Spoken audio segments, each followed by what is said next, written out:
grab your rods and reels and come with us, cause all we do is catch fish.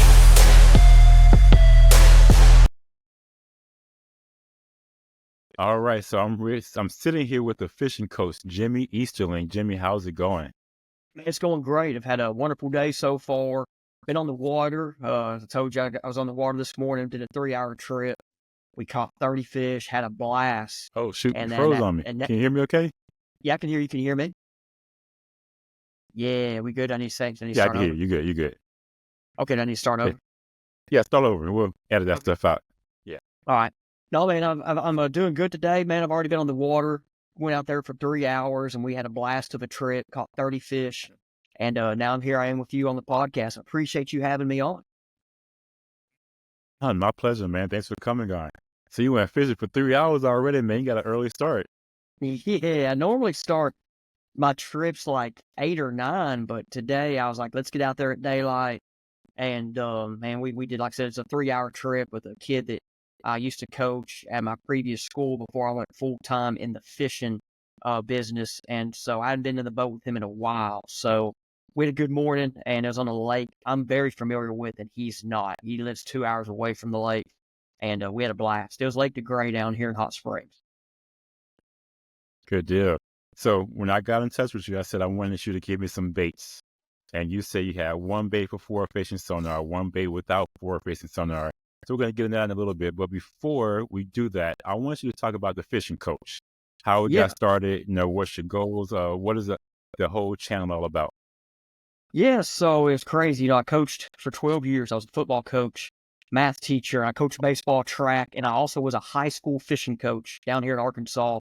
When the high school fishing started getting going, I became a coach of a team, and man, it was a blast. But Johnny Schultz from Fish the Moment got me out of the education world, and I was editor for Fish the Moment.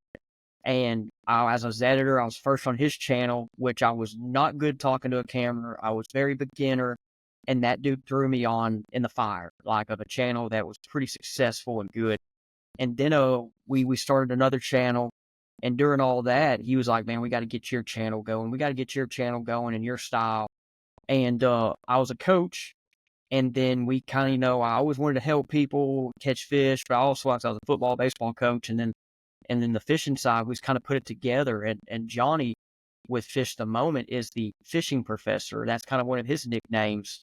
And then for me, we did the fishing coach. So some people, man, it's been taken really good. Like I'll have people want to do the on the water lessons with me. I do a lot of the forward facing lessons, offshore fishing, and they call me coach, and I go out there and coach them. And it's been a pretty unique experience, and my channel's been going for a year, and it's been pretty successful for just a new channel going right now, but it's been fun. Yeah, it's definitely because I enjoy it. I enjoy the lessons. You teach me something with every video. And I just saw the last one. I think it posted today. Was that today you were on the water with no cell signal? Oh no, And that you was were a stuck short. out Yeah, there? that video, Yeah. that was a short from a video. Oh, that's already out there. But yeah, we were stuck we got stuck on a tree. It's a lake full of them, and that was actually me and Johnny together. And yeah, today though, this is going Wow. to come out next week. But my video today is what I'm fired up about. It's a kind of a style I've not done in a while, and it's going to be pretty cool. A lot of forward facing footage in it too. Good deal. Good deal. All right, let's get into it, man. So you said you had Yeah. 2 lures for me. I'm gonna let you go ahead, take it over. Let's talk about some lures that people should know about. Yeah, so the first one's going to be for my non-forward facing guys, and I'm not saying non like you can have it and still use this or turn it off, but me growing up, I grew up fishing offshore predominantly.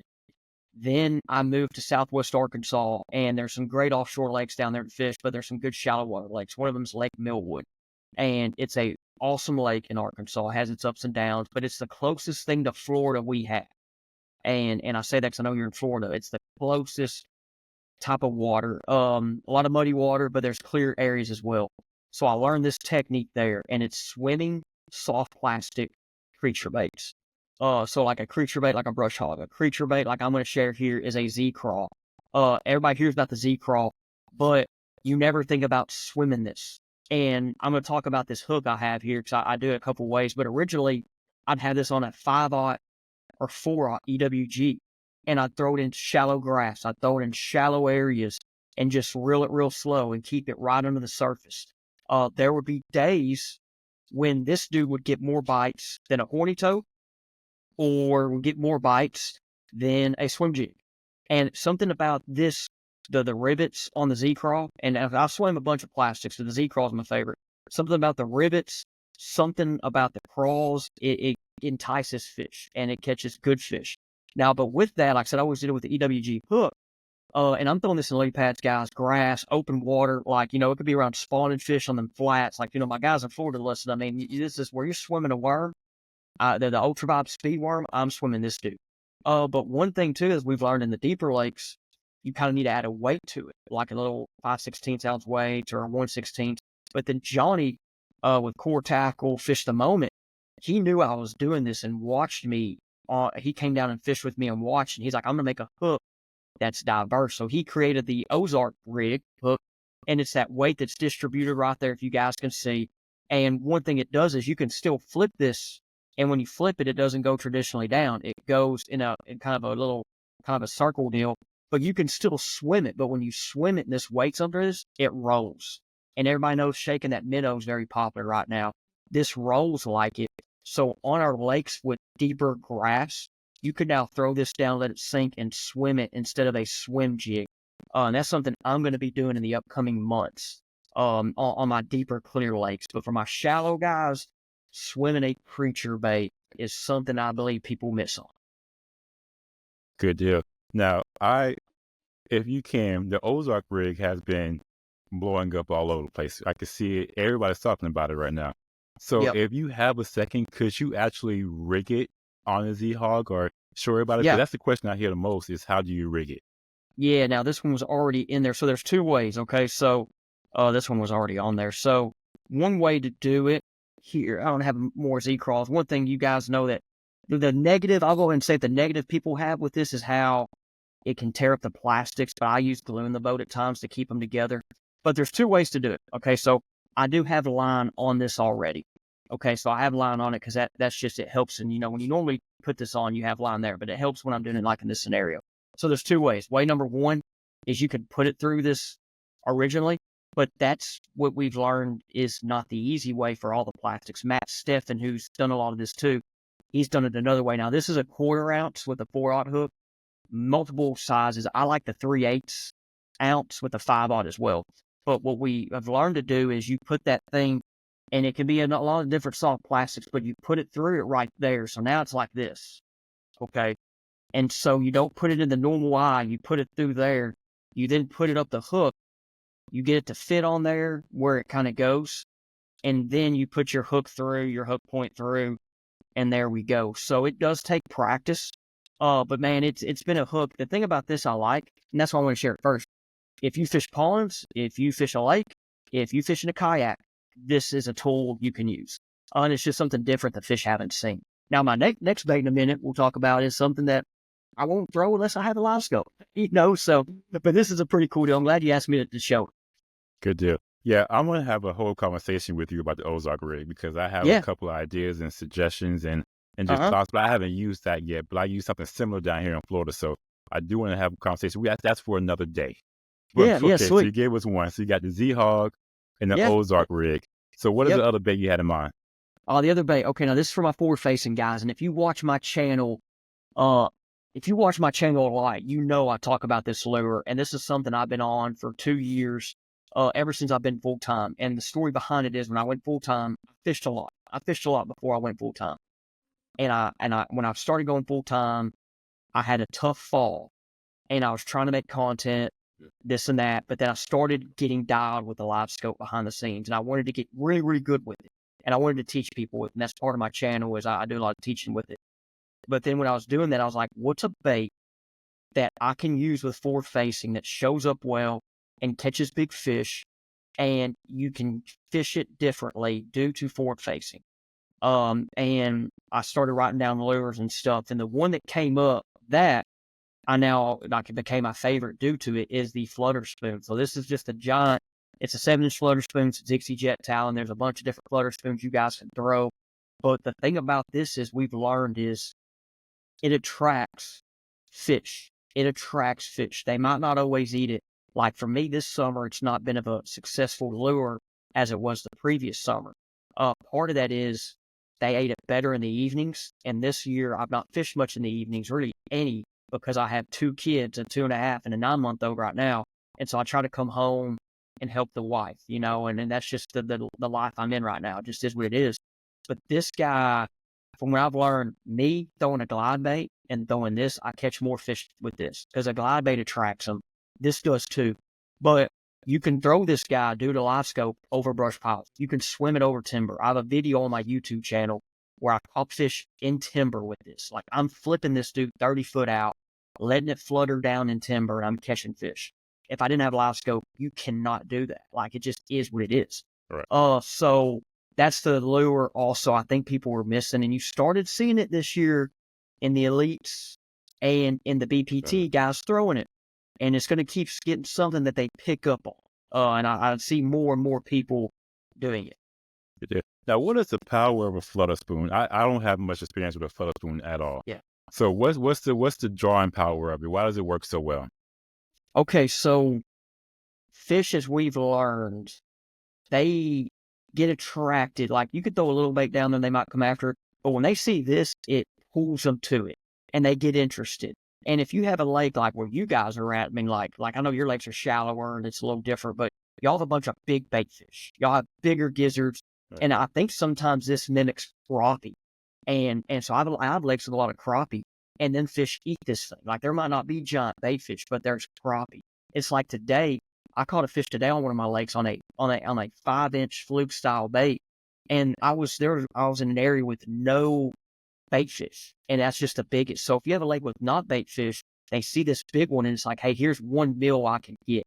But we've learned with that forward face and how you throw this down there in a brush pile, they're coming out to check it out. And then it's becoming a game of getting them to eat it, So it's been pretty cool to see the stuff with it and to catch big fish. I've caught a lot of 5 to 7 pound fish with it this year.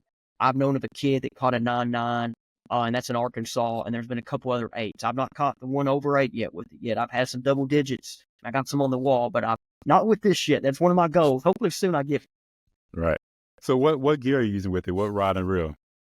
Yes, so I've used a lot. Typically, your spoon guys say it's 7.6 medium heavy or heavy fast, or 7.6 medium moderate, like your big crankbait rod.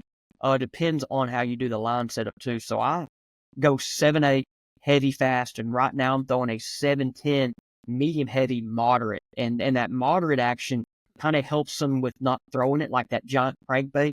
So I've been throwing that 7.10, and I'm throwing level rods. And I've thrown these obviously, if you follow my channel, I threw Denali's for a year. Now I'm with level. But I've learned with that moderate action, it has enough bend to where when they jump and try to throw this thing out, they don't rip it out of their mouths. And so I use fluorocarbon line, 20-pound test. I've used 20-pound test always. There are some guys though that go braid to fluoro. Chris Aldane, there's some other guys that do it. The reason I don't do braid to fluoro, but the one thing that bugs me is the 3 knots. Like, you have your all your knots, you have your knots to your leader and this, and that's just, I fish braid to fluoro with my spinning tackle, but I'm not setting the hook on potential 2 5-pounders eating this thing. But the braid, I don't like braid on a bait caster, because if I'm tossing this thing out there and that braid gets caught in my spool like people know braid does, I'm gonna get mad because I'm throwing this at fish, and I have less of I have less of backlashing with fluorocarbon than the braid. So I use fluorocarbon for that reason. I don't want to launch this thing and all of a sudden it just gets stuck and then I get mad. I mean, so that's just my reason. So do you not use any braid on your bait casters at all?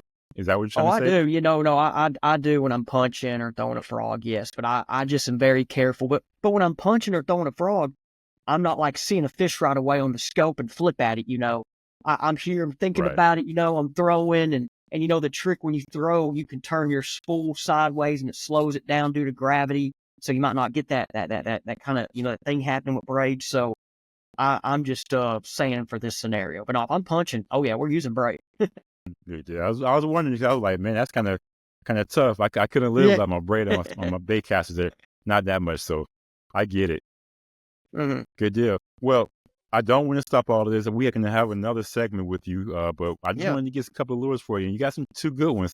One that I hardly ever use, a flutter spoon. I don't think I own a flutter spoon, to be quite honest. But the Z-Hog, that's a good one. So I appreciate it. Yeah. Appreciate you, man. Thank you. Let's go on to the next. Catch fish.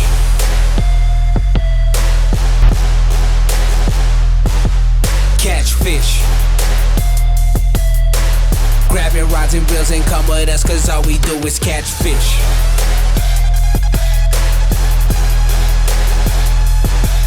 Catch fish.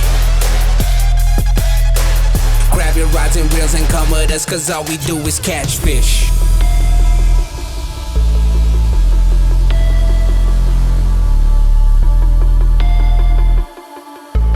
Grab your rods and reels and come with us, cause all we do is catch fish.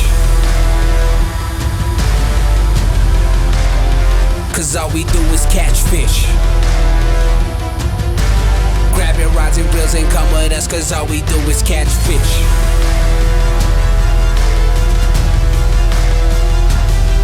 Catch fish. Grab your rods and reels and come with us, cause all we do is catch fish. Cause all we do is catch fish. Grab your rods and reels and come with us, cause all we do is catch fish. Cause all we do is catch fish. Grab your rods and reels and come with us, cause all we do is catch fish.